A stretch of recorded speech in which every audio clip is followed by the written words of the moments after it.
Damn, I can't hear nothing. No, I can't hear you. I can hear you, but it's like very, very faint.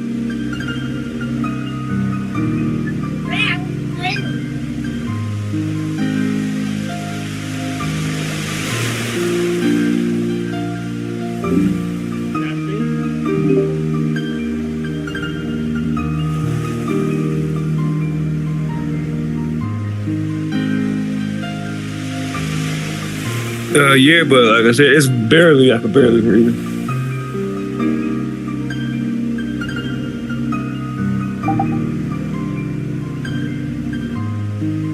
Yeah, that's a little better.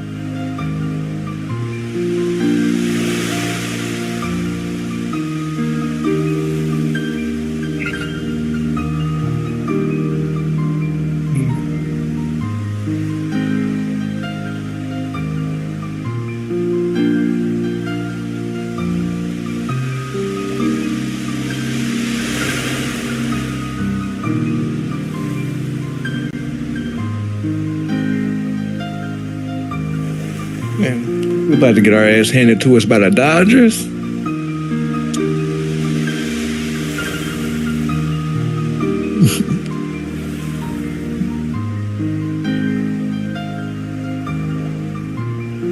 What happened to O'Shea Ohtani?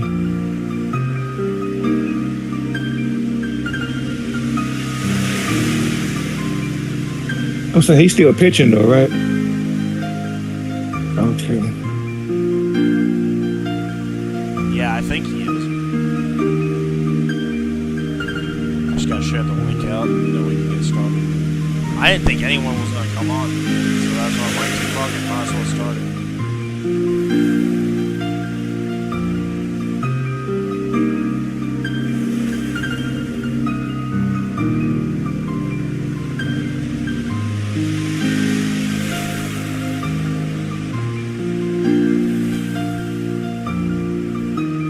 I'm not sharing my screen. Hold on, let me do it real quick.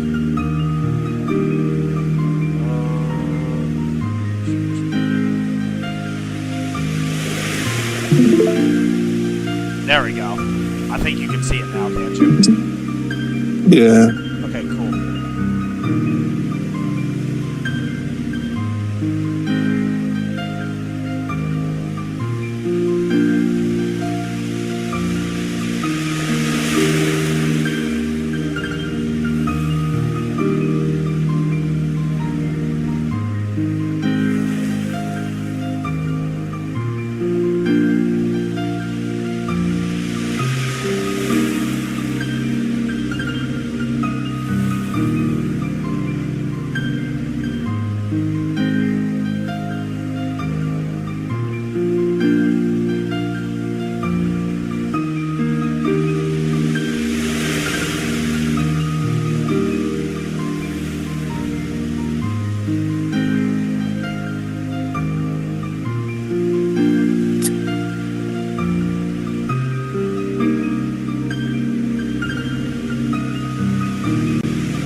We got a lot of highlights for college football, but we'll get to it when we start. All right, let's start the intro.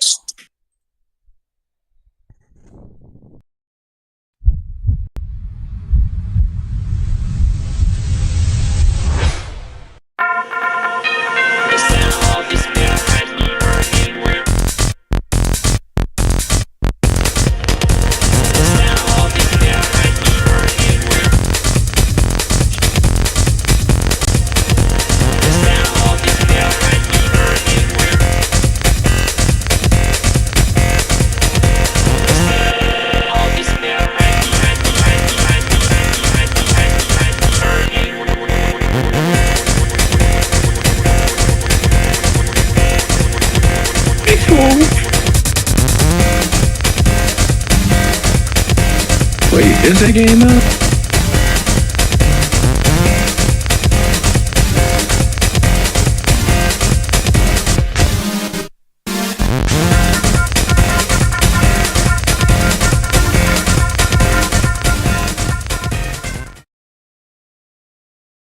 Only one way to find out. Here, I can look it up real quick. Hey, first off, everybody, welcome to the new episode of the Berserk and Nasty podcast, episode 39. I am your host, Heath Nation 2465, and I am joined by the master of the French tickler, Charles. How are you doing, Charles?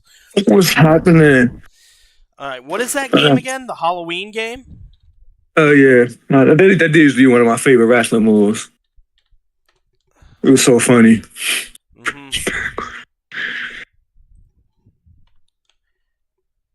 Halloween. Okay, so it looks like, yeah, Halloween on Steam. Here we go. I got it right up here. Oh, wow. It's supposed to release next year. Okay, I know it was sometime either this September or next September. Yeah, September 8th, 2026. That's when that's going to be. Okay. It looks nice. It looks pretty decent, actually. Just a little bit of gaming news to start off our night. All right, let's start off. You know, we got a lot. Nothing really much happened in the NFL, so we'll go over those scores first here. Michael Parsons makes his return to Dallas as the Packers take on the Cowboys here in a couple minutes. Sabrina's that's Matt G. How you doing, Matt? So Rams get like a last-minute touchdown against the Colts, giving the Colts their first loss. That game looked pretty fun from looking at the score box. Jaguars beat the 49ers. Chiefs destroy the Ravens, and Lamar Jackson is out with a hamstring injury, if I'm not mistaken. Yeah. Damn, he's always the opportune time comes, he's always getting injured. It gets really old. I feel like they just had a shit schedule right out of the gate. Yeah, I guess you could say that. So, the Bears beat the Raiders, surprisingly, off a blocked field goal. Earlier today, the Steelers and the Vikings faced off in Dublin, Ireland. Aaron Rodgers leads his team to victory over there. The Redskins lose to the Falcons. The Bills maintain their unbeaten streak while the Saints remain winless. The Lions absolutely destroy the Browns. Patriots, their consistency. Hold on a moment here. I gotta pull up something else. Hold on. I gotta pull this up before we go back to. Before we go back.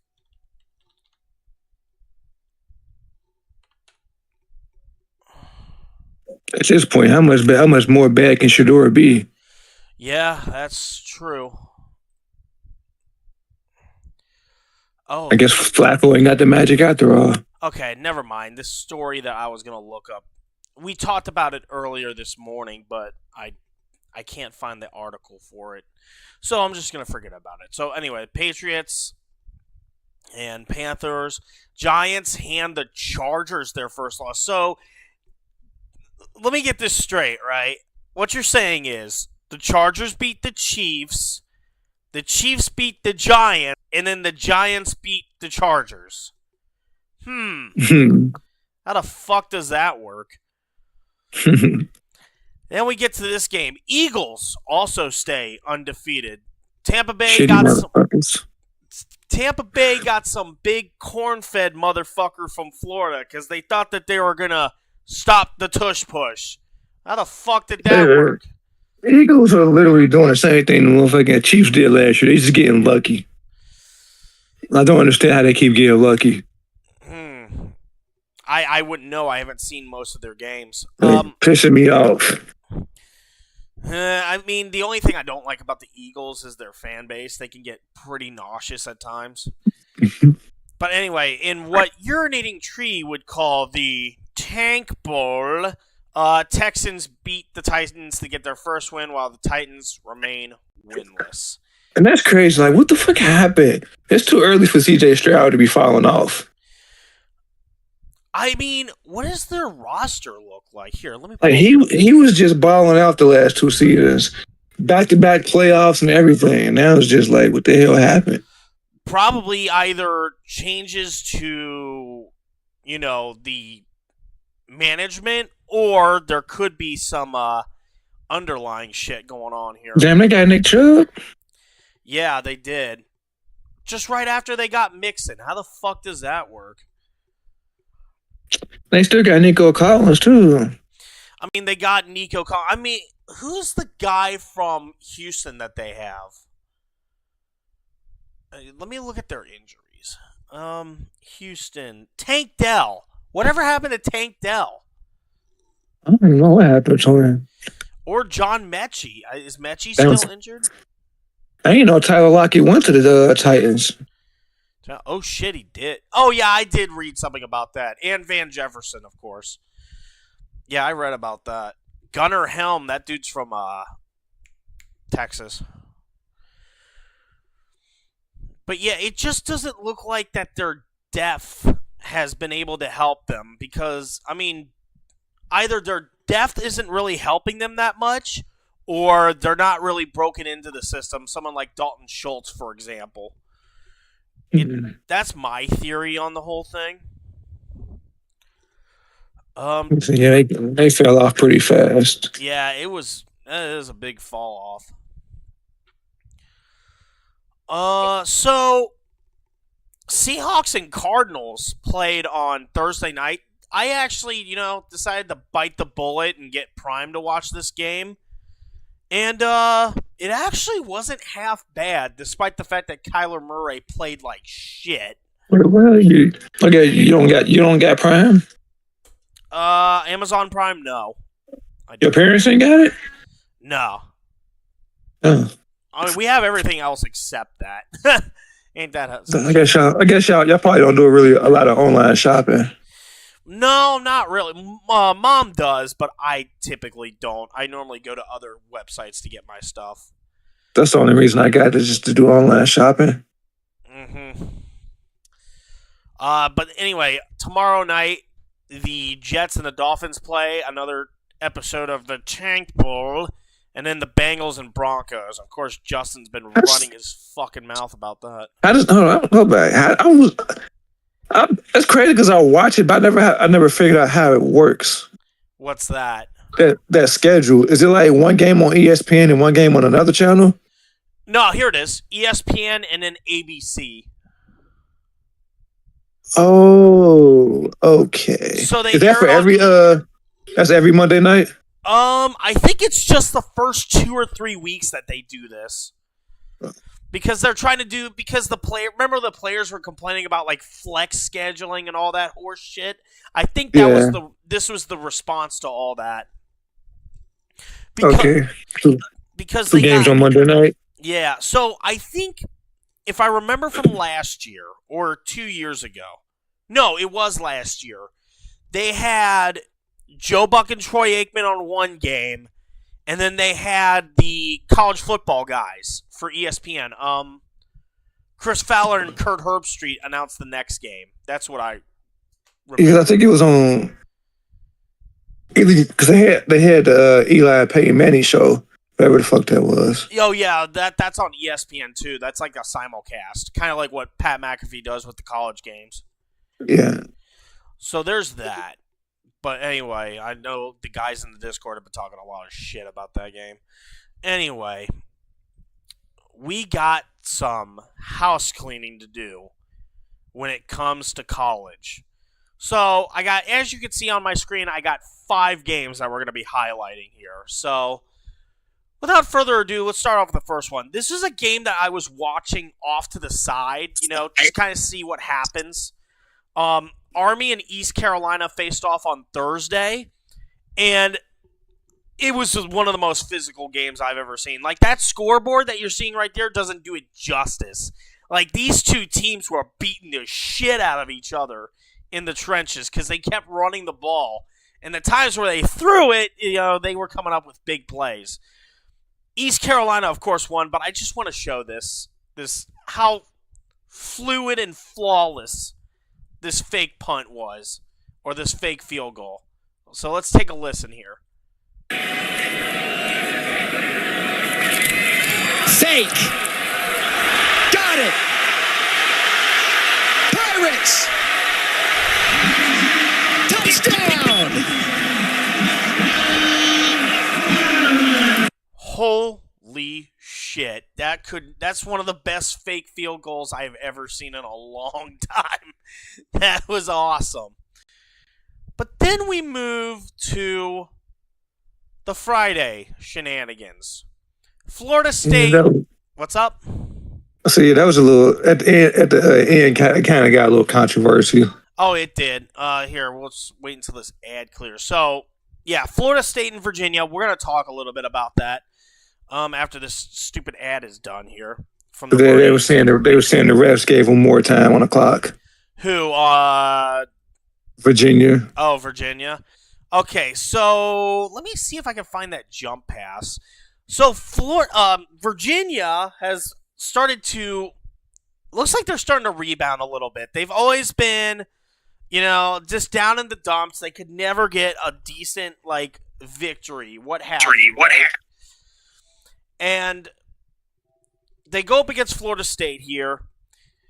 As we take a look, nice little jump pass late into the third quarter to tie it all up. But then Virginia, of course, they respond with their own touchdown here. As they drop back, it is a nice little touchdown to the running back to take the lead. Virginia holds tough late into the game. 4th and goal here, a must-have for Florida State. It's 44 seconds, 43. They have to have it here. Castellanos rolls out. Bam! Touchdown! It goes into overtime, and shit just starts hitting the fan. As we skip ahead. Come on now. Here we go. Florida State gets the ball first. It's a nice up. They can't do anything with it, so they kick a field goal.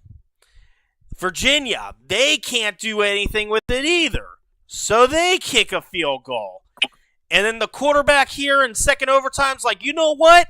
I'm going to take this myself. Mr. Do-It-Yourself gets the touchdown here. And they go for the... What's up?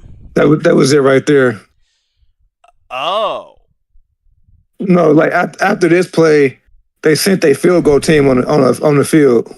Oh, because, which wouldn't make sense because after second overtime, you have to go for the 2 points, which is where so they ended up running back off the field, but the refs stopped the clock and gave them more time. Yeah, probably just to review that play, honestly, or make it seem like they're trying to review the play. You know what I mean? Yes, that's why everybody was pissed. I mean, from an outsider looking in, you don't really think much of it, But anyway, Virginia here. I always want to say Virginia Tech. But anyway, Virginia here, they get the 2 points. Florida has to score. Unfortunately, that doesn't happen. And we get this. 4th and 12, they needed to win. Let's see what happens. Here comes the blitz. Castellanos in trouble. Heaves one towards the end zone. Intercepted. It's over. Virginia has done it. Oh, what the fuck? Bro, it looks like Black Friday at Walmart, doesn't it, Charles? They still on the field, though. That's why it's dangerous. Well, okay, let's explain. As the fans are storming the field, you can still see the players laying on the ground. Yeah, that's okay. Let's talk about that controversy because that was a big point of contention with this particular win right here that really upset fans. All of a sudden, these people march, which, by the way, I think the wide receiver got injured during this, and there was 10 other people that reported injuries. Well, first off, let's diagnose here. Take a look at the back area here, Charles. It's all hill. It's basically a large hill. It's no different than Clemson's hill on Howard Rock. So you have a slope and you have easy access.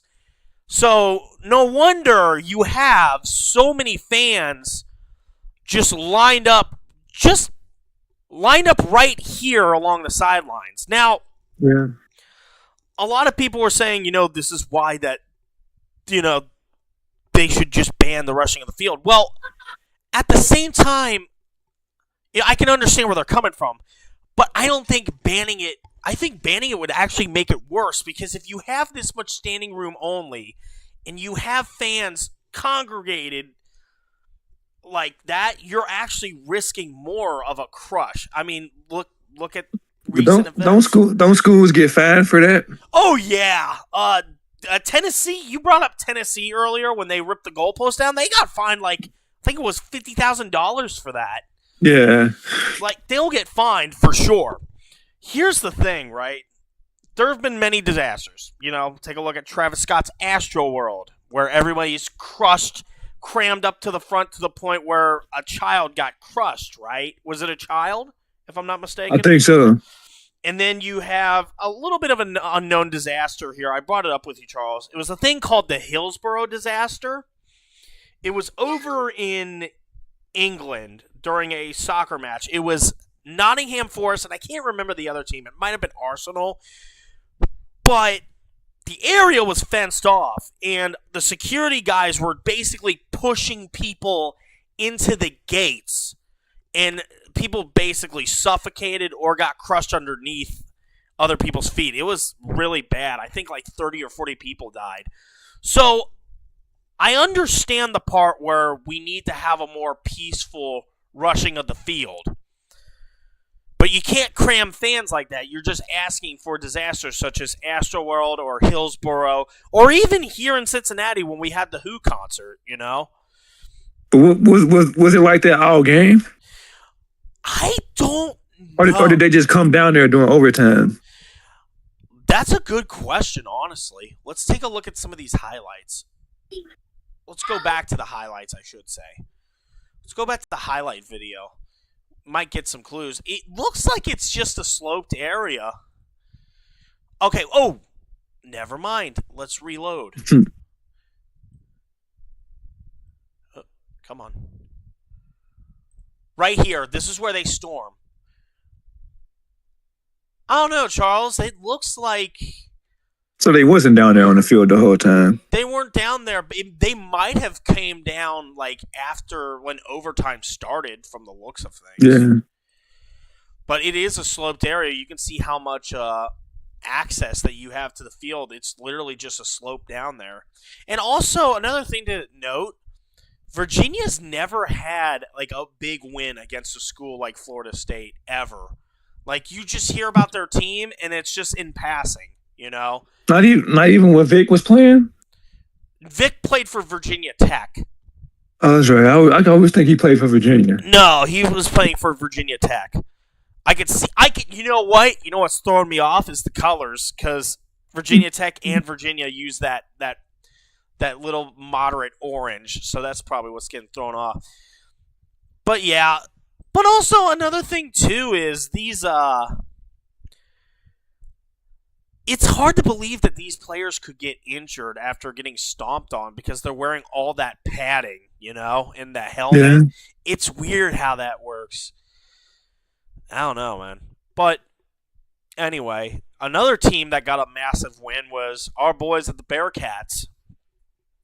Cincinnati Bearcats. This was such a good game. I'm glad I tuned in after my nap because this was awesome. They defense got a little work, but the quarterback actually pretty good. Who, Sorsby or? Yeah, Sorsby. Mm-hmm. I could also say the same for Kansas's quarterback. That's probably why Cincinnati struggled, because Jalen Daniels is a fucking beast. He's done nothing but impress me. So we start off here. It's the fourth quarter. It's been a tight game so far. Here we go. Jalen Daniels. He's going to fake the handoff and then toss it to the tight end off a mismatch. Touchdown, Kansas.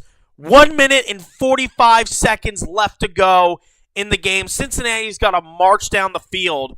Right here, I'm like, if they don't get something here, because Sorsby's biggest weakness is being able to throw down the field and just get openings going here. So, here we go. Game on the line. Sorsby, under a lot of pressure, throws. One-handed catch to the receiver for the first down with 58 seconds left. They're going to show this one-handed catch. This is just beautiful. Beautiful textbook Randy Moss-esque one-handed catch. Uses the hand to stop it. Hooks it in. Here we go. 1st and 10. They're in Kansas territory. Sorsby, line drive shot up the middle. No doubt about it. They get to the goal line, near the goal line, and Walker goes right up the middle, almost gets the touchdown. Next play, literally the next play, no doubt about it, the Wisconsin transfer gets Cincinnati the lead and the victory against Kansas. If they can beat Iowa State at home, Charles, don't be surprised if they get ranked after that. I'll just say I know they got one ranked opponent they play. It's Iowa State. Well, actually, 2, because BYU just got into the rankings as well. And Arizona State, I think. Let's look at the rankings. At least they open up the conference play with a win. Yeah, and at least they're starting to throw the ball around, because that was the big concern I had when they were facing Nebraska. They just didn't know how to air the ball out under this coach. Yeah, I agree with you, Charles. If Satterfield doesn't go to a bowl game this year, he's getting axed. It's damn. Hold on, go back. What's up? When did these come out? Just today. Damn, I know it's the AP, but they dropped Georgia down that far? Yeah, number 12. Fucking hell. Damn, that's crazy. Well, we'll go back to these rankings momentarily, but another team we're going to talk about that's in the rankings, Illinois. Illinois and USC, it was a pretty big game, honestly. Pretty big game. Whoever can break the mold into the Big Ten here. Illinois and USC. Illinois is up 14 with 10 minutes left in the fourth. USC. Oh, good lob pass for the touchdown. 2-point conversion is good. Right? So Illinois, they start marching down. I love those helmets, by the way. You think Illinois is going to get it? Do ya? Well, you'd be wrong. There's a fumble right there. USC gets the fumble in the end zone. They start going down the field. Here we go. 1st and 10. Another lob pass. Whoop! Caught it. Touchdown. USC, who just joined the Discord. Of course, it's Hunter. How you doing, Hunter? How you doing, buddy? What's up, bud? What's up, buddy? We're just not much, same shit, different toilet. Goddamn right. We're just looking at college football highlights here as we look at USC and Illinois here. Illinois gets the ball back, 55 seconds left. Altmaier, I'm going to do it myself. Just rushes through the defense and sets up an opportunity for a game-winning field goal. Douche. Just barely gets it. Illinois wins against USC. Then we go to later in the night. Number 3, Penn State. Number 6, Oregon. Shotgun formation. This game is hard fought. It's tied at 3. Nice little halfback screen here off to the wideouts. Touchdown, Oregon in the 3rd. We move up ahead to the 4th here. It's a 4th and 1. They're deep in Penn State territory. Run, first down, touchdown, up 17-3. Later on in this next drive by Penn State, Drew Aller decides, you know what? Run game's great, but let's pass it down the field and see what happens. Lob pass, touchdown, Penn State. 10 minutes left to go. We move on ahead a little bit here. 38 seconds and counting. Penn State need to get into the end zone. Nice little wide receiver sweep. Touchdown, Penn State. We go into overtime. It is getting dicey. Penn State, Oregon, I think, won the toss, but they elected to defer to Penn State for possession. Katron Allen, no doubt about it. Penn State score on their first possession. Oregon gets the ball. They go in. They convert on a fourth down. Excuse me. I can speak English. And I don't know what happens on this play. Maybe one of you guys can help me out on this? Well, if you'd play it, we'd be able to help you. I know, but it's skipping ahead because these companies don't know how to do highlights. Anyway, right here, they fake it, and it's just a shovel pass in the middle. They somehow get the touchdown. I don't know how. It was the weirdest shovel pass ever. Let's rewind back. He just shovel passes it in the pile. Oh yeah. I mean, Yep. It got the touchdown, so, I mean, whatever works. So, Oregon gets possession into second overtime. Moore throws it, and no doubt about it, it's a touchdown. They don't convert on the 2-point. It actually gets intercepted right here, which would have been 2 points for Penn State if they had gotten all the way down, which they didn't. And then Penn State, they need to convert here. It's the first play on their possession, and misread. Beautiful jumping interception. Oregon wins it in 2 overtimes. They make a statement victory against Penn State. Let's take a look at some of these other Don't even scores. show the Georgia one because I don't want to have to cuss Charlie's ass out. Nah, I'm not. I'm doing you the satisfaction. I'm just showing off the stuff that Roll I found. Tide. Oh, here we go. RB, I don't want to hear your mouth either, sir. Anyway, Arizona State gets the upset over TCU. Bama wins against Georgia. That's all I'm going to say. Don't worry, I'm not going to rub it in. Ole Miss, much to my dismay, beat LSU. Ole Miss is #1. God damn it, I fucking hate Lane Kiffin, the stupid fucking coach. Damn it.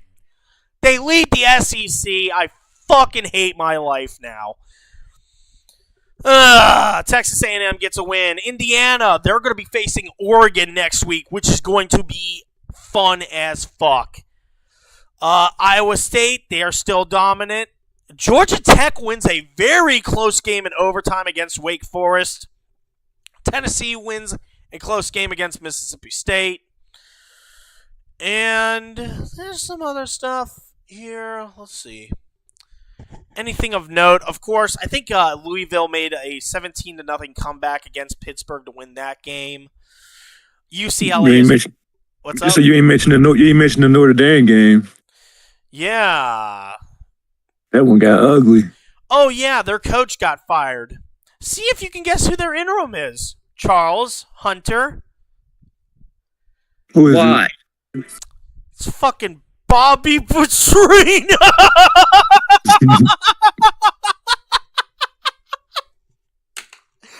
Hell exists in Arkansas. Oh man. In the words of CJ from GTA, ah shit, here we go again. Here we go again. Snap. Utah destroyed West Virginia. I'm so sick and tired of West Virginia. I don't know why they overhype the fuck out of West Virginia. Ooh, San Diego State and NIU 6-3. God damn. See anything of note? Oh, Boise State takes on Notre Dame. That'll be an interesting game. the Colorado play? Oh, Down the Valley. that's another thing. Thank you for bringing that up, by the way, Charles. Colorado was up on BYU, but BYU made a 2-touchdown comeback to win 24-21. Hey, does either one of y'all want a shot of Captain Morgan with me? I don't got any liquids on me. Damn. Here, I got you covered. Damn, prime time. You got to get it figured out. There you go. Take a shot, Hunter. So we take a look at the rankings here. I'm surprised Ole Miss and LSU flip-flopped. Texas Tech is number 11, which is amazing. I don't know why Texas is number 9. I think they're overrated as fuck. Vanderbilt and Georgia Tech. We got Vanderbilt and Georgia Tech undefeated in the rankings before we got Half-Life 3. What, were you expecting me to say GTA? Fuck you. Missouri undefeated too, and they way down there. That's crazy. Missouri, I thought they had like one loss. So has any of y'all? Oh, never mind. You're looking at the rankings now. Yeah. And how is Notre Dame still ranking? They 2-2. I don't know. I mean, at least they rank damn near the bottom. So I mean, it is what it is. But like, I can agree. They're 2-2.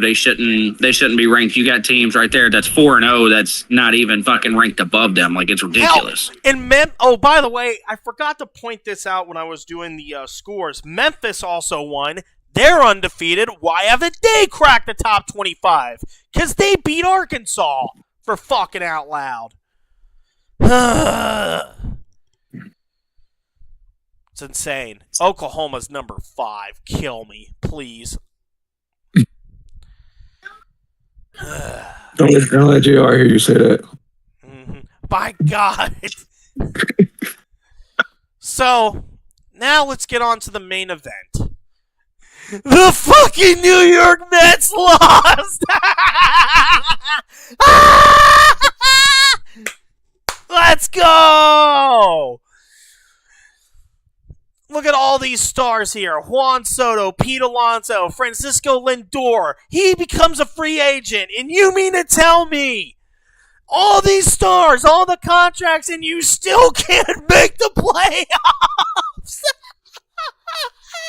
Yeah, all they had to do was win one game.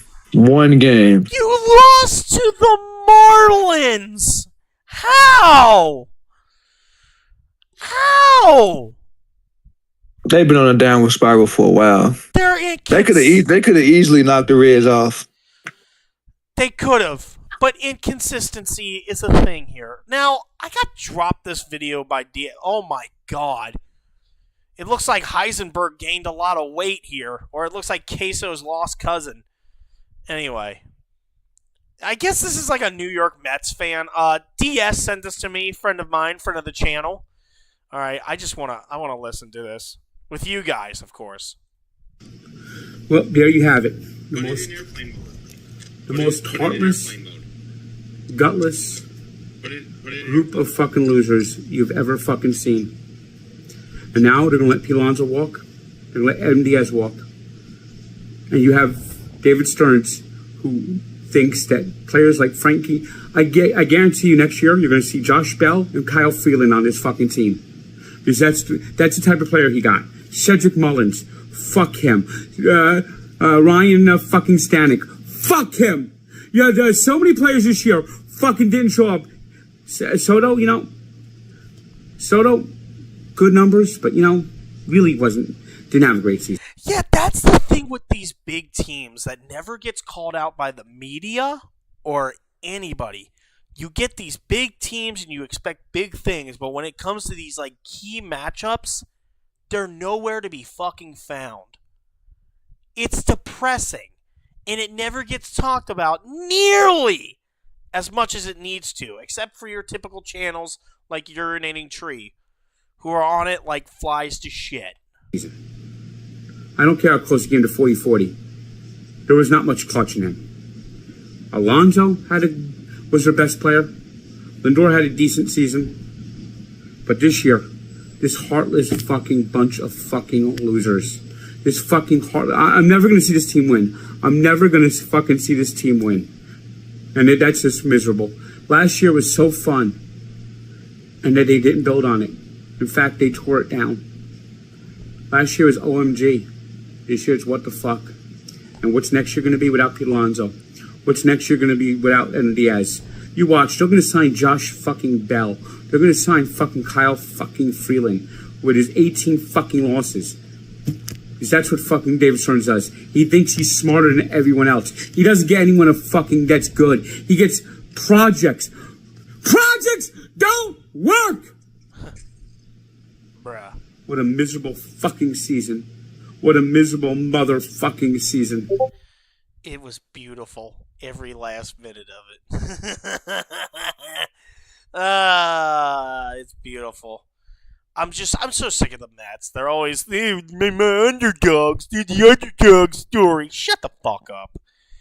They could get the most wins in MLB history and they would still be called the underdogs. It's annoying. It's really, really annoying. Anyway, let's take a look at this. Cycle through. Here we go. Detroit barely got in, which is amazing. And then you got the Cleveland Indians. Whoever wins that, they take on the Mariners, who have been on an absolute tear with Cal Raleigh against their premier hitter. I don't know who wins this one, honestly. I mean, where's RB when we need him?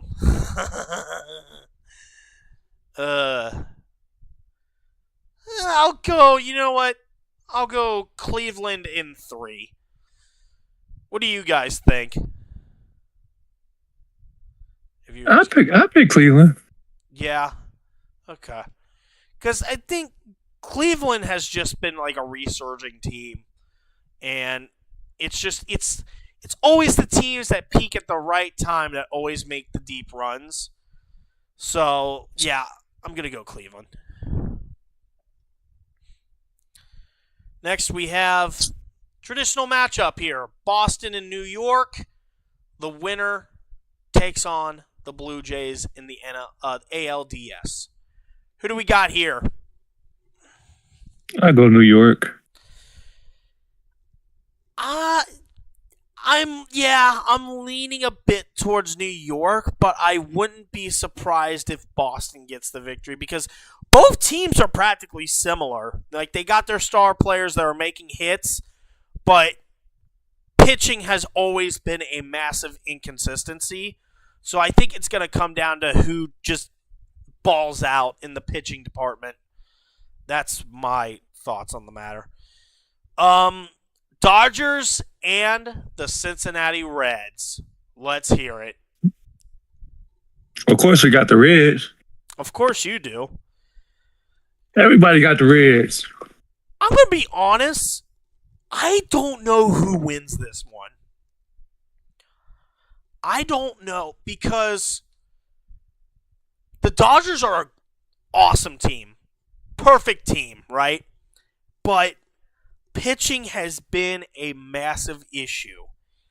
And you got the Cincinnati Reds that will notice that and will carve the fuck out of the Dodgers if they slip up even a little minuscule. But the Reds... Go ahead, Charles.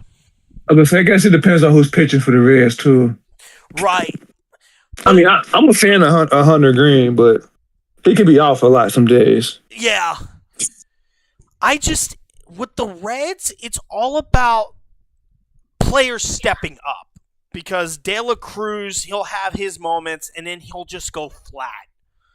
And same thing with guys like Spencer Steer or Tyler Stevenson.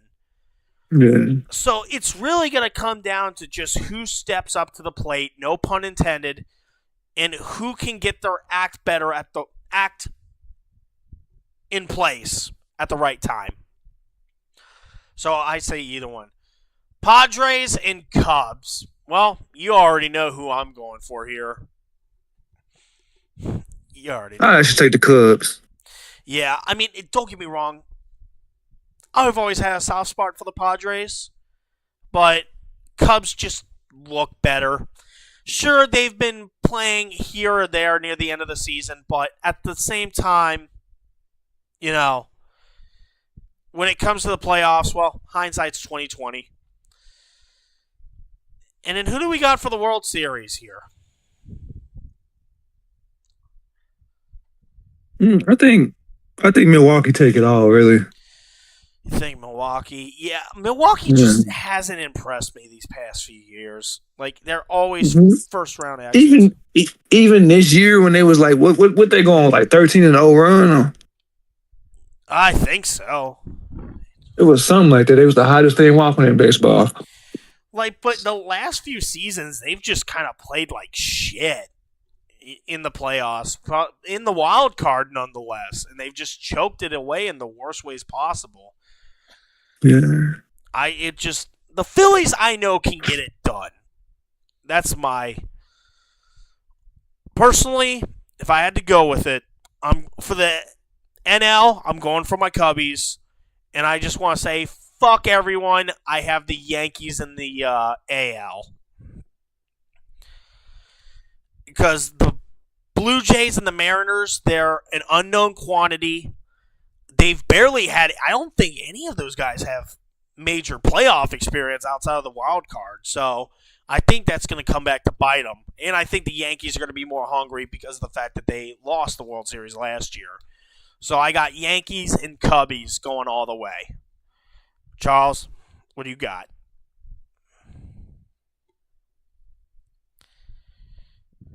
Or who do you have? Wait, you really gonna think that you think the Cubs going to the World Series? I think so. Like it. Why not? I'm gonna say Cincinnati and Cleveland, Ohio. Oh, dude, that would be low key a lit playoff, World Series. I'm not gonna lie, that would be pretty lit. An absolute just battle for Ohio for the World Series. It would be better than the Subway Series between the Yankees and the Mets. Hunter, I know you've been pretty quiet. You got any dogs in the fight? Or baseball doesn't really satisfy you? It's okay. Well, whatever the case, we're going to call it. Oh, he's muted. That's why. I hadn't. Probably got a phone call or something. But we'll just end it right here. It'll be interesting to see how the World Series starts. It starts on Tuesday, people. So be on the lookout for that. And a little bit of a streaming schedule update. Starting on Tuesday or even tomorrow, depending on how I'm feeling. I'm going to start. Who's that fat, hairless rat right there in that screen? Hairless? You ain't got no hair on your face. You just like me. Yeah, but I don't have patches. Mine's a little bit more smooth. Nothing. She said you ain't. It's a little bit more smooth than you. Because I know how to use a razor. Damn it. But Hunter, did you hear my question from before? I don't know. Yeah. Well, he's back to mute. But anyway, Monday or Tuesday, I'm going to start System Shock 2. And, yeah, that's all we need to know. That'll be it for this podcast. It was a short one, but whatever. It is what it is. If you enjoyed this podcast and would like to see more, make sure you subscribe with notifications on, and we'll be back at it next Sunday. Until next time, this is Heat Nation 2465, Berserk and Nasty Podcast.